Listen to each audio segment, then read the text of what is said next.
was told to make this video, so I'm going to share with you my hinge date from hell. And to be honest, at this point, I feel like I need to start making this a series because I really just be going through it.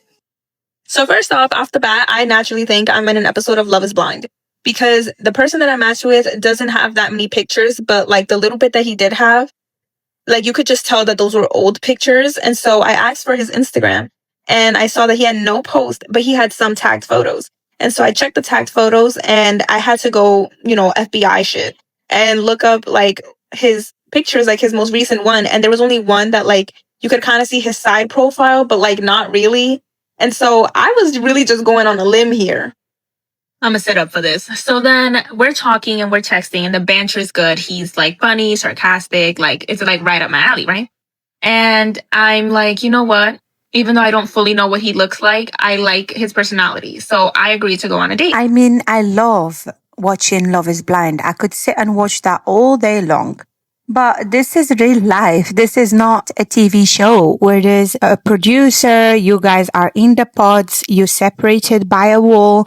There's probably a security team on set. I don't know how it works, but this is real life. It's just going to be you and this stranger alone. So you better make sure before going on a date that you at least find them attractive because you never know what will happen. And in order to even see whether your personalities are compatible, whether you get along or not, you have to first see if you like that person visually, if you like what they look like. Because sometimes you could be grossed out by any small romantic move. It could be something not so forward like a kiss, but it could be just holding hands or something like that minor that would still gross you out and make you gag if you're truly not finding that person attractive. So I recommend you first see if you find the person attractive, if they are your usual type or maybe something different that you would like to explore, but you should be interested. You should have a clear idea about what they look like before accepting to go on a date.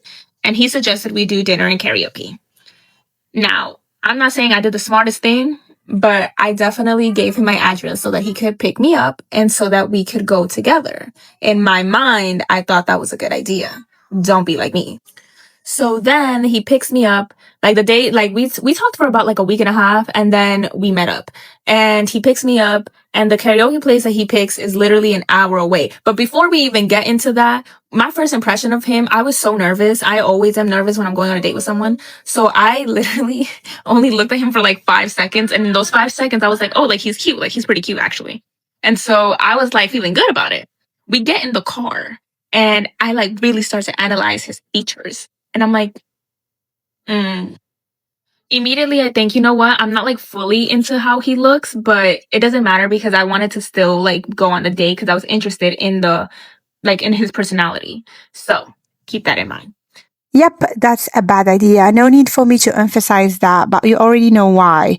On a first date, even if you spoke for a week, 2 weeks, 3 weeks prior to your first date, you still don't know this person. They're still a stranger to you. They could be putting on a front. They could be pretending. So you don't know them. They could turn into a stalker. All it would take is one date for a crime to unfold. And you don't want that for yourself. So the safest thing to do is to not give them a clue about your address or where you live or anything like that on a first or even second or third date. Also, I'm going to quickly mention that a week and a half is more than enough for the talking stage that could come sometimes in some cases before a first date. You don't need to be talking to someone for 6 months or a year and getting too excited and obsessed with them before you even met them once. You need a first, a second, a third date before you get carried on and you start texting this person all the time and letting them control your life, because in most cases, that person you created that you're obsessed with is just a product of your imagination. So we have an hour in this Uber ride, and not Uber ride, in the car ride. And I'm telling myself, like, let's get to know each other kind of thing. And so we're asking each other questions, and he's asking a lot about my past and my past relationships or past really anything that I had going on with a guy. And so I am being fully transparent and telling him all my business, basically. But like not OD, I'm keeping it general. Let's keep in mind that he's also sharing stuff about himself too. So it's not like I'm the only one. So whatever, we get to the place. And like I said, I already decided that like looks wise, he's not like fully my type. But we got to the restaurant. and we order. And y'all, so the way that the layout was set up, right, there's like TVs everywhere. So he's asking me a question about like my high school experience and whatever. So I'm telling him, and I see that he keeps looking back like constantly because he's looking at the TV. He's looking at the football game. And I'm one of those people like, you need to give your attention to me or I'm gonna feel the type of way. So I immediately was already feeling annoyed about it. So he's not paying attention to me, but he's not fully ignoring me either. Like he can still like jump into the conversation with me. And so I was just like, okay, whatever. And Oh, I don't like it at all when people do that. So he's asking you an open question. He's asking about your high school experience. And when you proceed to telling him a story or talking about what he asked, he's then diverting his attention to something else. Just he turned you on like a radio. He just played a song to buy time or to distract his mind or to take a break from talking. And at the same time, he wants you to stay engaged. So he does this and then he ignores you. Do people that do this don't realize that we're right here? We're reading your body language. We're seeing that you're not paying attention and that you asked an open question just to sort of make us busy, get rid of us, keep us occupied with something while you go on your phone or while you watch TV for some time or do whatever activity you prefer to be doing in that moment. I am by no means funny. I am not like the funniest person ever, but whatever I said had him laughing so loud and so obnoxiously that the servers and the people around literally were stopping to stare at us and to ask if we're okay. Bitch, do you know how loud you need to be in order for the bar tenders and the people at the bar to stop what they're doing to look at you? And I'm sitting here like this, like I'm like, and he is full on cackling. So after that, I immediately was like, nah, like he's really fucking weird. And keep in mind, I am also on my sobriety journey. I am fully sober and definitely feel like it's hard being sober in your 20s, but it's especially hard being sober in your 20s and dating. And so I had already told him that I was sober and that I wasn't planning on drinking, even though we were still doing karaoke. I wasn't planning on drinking. And he was like, well, if you're sober, then I'm sober. And I was like, you know what? That's actually pretty sweet because you don't have to do that, but you're showing like you're very considerate. We get to the restaurant. Why this man orders 2 beers. And I was just like, fine, whatever. But like in the back of my mind, I'm like, you just said he was going to be sober. So now you lying. But again, it's whatever. So, well, it's not whatever for me because this guy just showed you that he's not reliable. Why even make a promise that you cannot keep? He cannot even commit to not having beer in that specific moment with you. How is this man going to commit to a long-term relationship? Plus, he didn't even need to make these false promises about how he's not going to drink and pretend to be considerate if he's going to go ahead and ignore all of that anyway. We're still talking. He's still being fucking loud and laughing like a fucking maniac. And then he gets quiet and he's like in space and into his own thought. And I'm like, what are you thinking about? And he's like, you should drink. I'm like, what? I was like, why? Like, no, I'm okay. I was like, why? And he goes, I just think that you should drink. And I was just like, no thanks. I'm all right. Mind you, the minute he said that, I already like, ick, gross. Like, why would you even say that to me? Like, bitch, what if I had a fucking alcohol problem and you should drink? Like, no one asked you, okay? Genuinely, in that moment, I knew that he was not getting a second date. Well, he did 180 right there. So he went from pretending to care and to being considerate and saying he won't drink either because you're trying to stay sober. And obviously, if you use the word sober, it clearly shows that you could have a problem. You're not just refusing to drink for the day or whatever. If you're using the word sober, it already indicates that you may have a bad history with alcohol. So doing 180 and now being the one to encourage you to drink is definitely a big red flag. Plus, he doesn't even know you technically because this is a first date. So how can he already be telling you what to do when it comes to drinking or to anything at all that could turn out to be addictive, even if, let's say, you didn't have a problem? Now I'm just trying to push to the karaoke part because now I made it through dinner and now we were like, okay, let's do karaoke. And I was like praying that this date would go by faster because it felt like I was in my own personal little hell.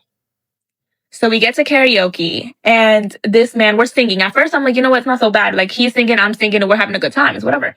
And But he orders 2 sojus for himself. And I was like, all right. Meanwhile, I'm fucking parched. I'm dehydrated. I want water. And like, before y'all say, oh, like you could have asked him or you could have told him, I feel like on a date, like you should also be considerate of your partner and ask, hey, it's like, do you want something to drink? Water, fucking soda, Sprite, ginger ale, really anything. But he didn't do that. And so I was not going to be the one to like say, oh, I want a water or I want ginger ale. Like I was thugging it out, bro. I was raw dogging it. My fucking throat was like it was hurting. I was choking. Well, I'm not going to blame her for this. I'm not going to say you should have just said that you're thirsty or whatever. Any person, any adult, any grown up, anyone will offer and will suggest you get something. Even if you don't want to have alcohol, you don't want to drink alcohol, they will suggest you get any other type of drink because you two are singing.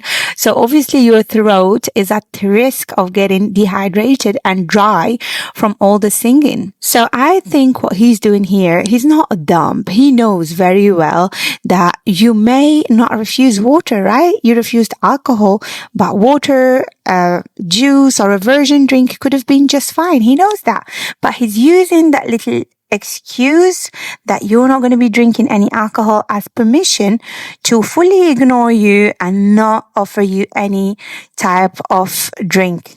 So afterwards, we're singing and out of nowhere he's like, you should freestyle.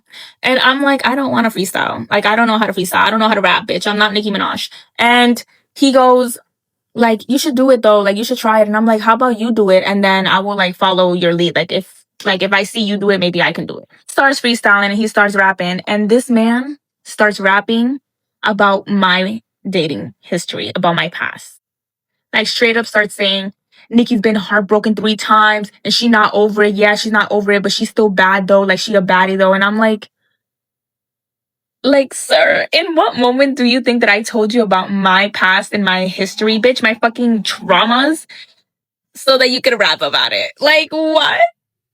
Like, y'all, I had never ever in my life had someone rap about the shit that I've been through.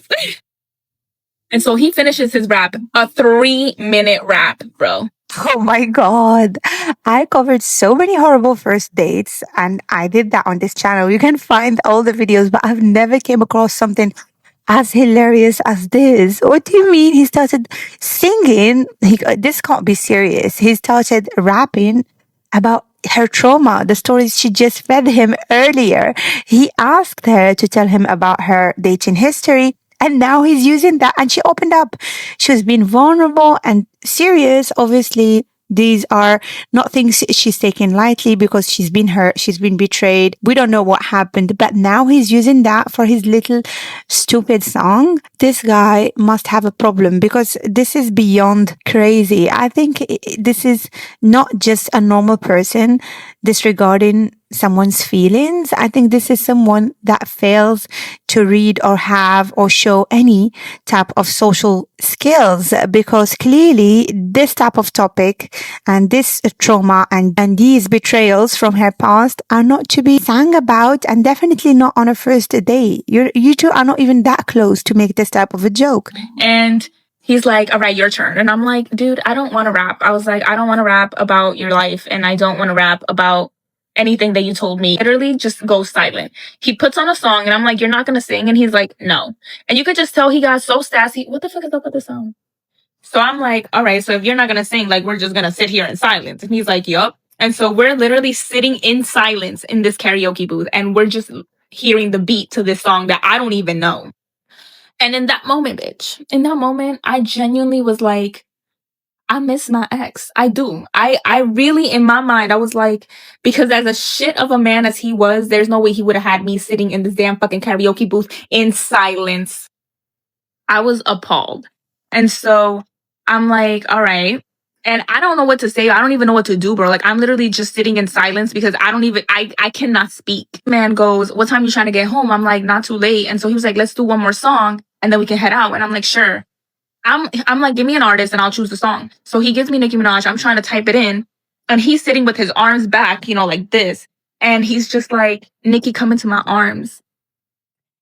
I was like, what? Like, I pretended I didn't hear. I was like, what? And he's like, come into my arms. He goes, come into my arms. And I'm like, I'm not affectionate. Like, I had to lie. I didn't want to be in his arms. I don't know what the fuck he's trying to do, bro. So that's it. This is the end of it. And I'm going to go ahead and assume she just left and she went home and she's safe because she somehow made this TikTok telling us this entire horrible story. What can I say about this type of guy? He rapped, he freestyled. He's rapping about her trauma. Imagine someone asking you about one of the most traumatic events in your life only to make a joke out of it all a few minutes later and start rapping about it all. Like, this guy cannot be serious. And on top of that, he's asking her to come in his arms and trying to touch her in some type of way. And again, this makes us think again about what I mentioned at the start of this video. If you don't like someone, you're not attracted to them, you don't need to go and see them and meet them in person, because like I said, any minor little physical touch or move, even if they want to hold hands or whatever, it could be something very small, will turn you off and gross you out and make you gag. And I'm going to say, if you like this type of content, don't forget to subscribe. If you're a single woman dating actively and strategically for marriage, then you need to check my community. You will find the link for in the description box under this video. I have created a beautiful space for women that are dating for marriage, because I know very well how difficult that type of journey can be in today's world. So go ahead and check it out. And don't forget that you will find many programs in the classroom section that could turn out to be very practical and useful. But for now, I'm going to say you take care of yourself and I will see you there.